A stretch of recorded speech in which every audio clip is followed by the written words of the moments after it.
A lot of people have been asking questions about why fire lookouts still exist, and to be honest, that's a good question. In Oregon, where I fought fires for 3 years, we only use camera systems to detect fires. So when my friend sent me the listing for this job, I was kind of surprised that this was even still a job that people had. But I recently heard about a study and looked it up, and it was a study done in 2023 in Alberta, Canada, and it compared the effectiveness of human lookouts versus 6 of the best camera and AI-powered systems that they could find. The results of the study were actually pretty surprising. They found that humans outperformed the camera systems in every single aspect of the job. Humans were faster to identify fires. Early detection is very important because even a few hours of delay can cause a fire to be able to grow massively. The study also found that human lookouts were way better at determining the difference between smoke and clouds and dust. This can be really important because you don't want to send your units to a fire out in the middle of nowhere that takes them forever to get to, only to find that it's not actually a fire. And lastly, the study found that humans were better at providing critical information about the fire. This could be the aspect, the wind direction, the rate of spread, the fuel load, and nearby hazards. All of these things are very important to help crews respond appropriately, to help dispatchers send the correct units to the fire, and to help the units be prepared and know what to expect when they get there. These systems continue to improve, but as of now, human lookouts far exceed them in capability. Many people have also asked me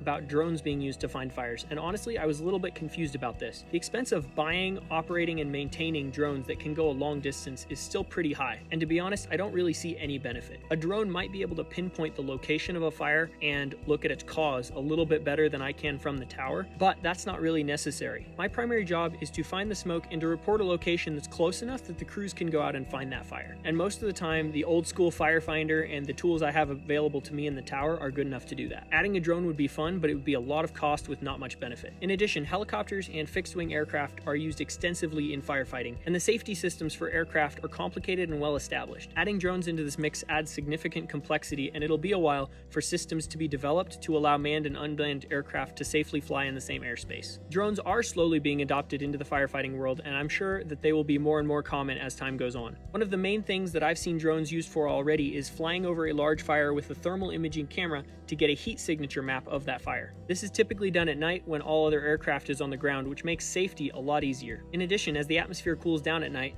thermal imaging becomes more effective at picking out the heat of the fire from the landscape. As I said, all these technologies are always getting better, and I'm sure they'll see more adoption in the future. These questions are also way above my pay grade, and my opinion on them does not represent that of anyone else, and it is no way official. I'm happy to be able to be here in this job this summer, and I'm also happy to watch technology advance and see how wildland fire changes in the future. So stay safe and have a good night.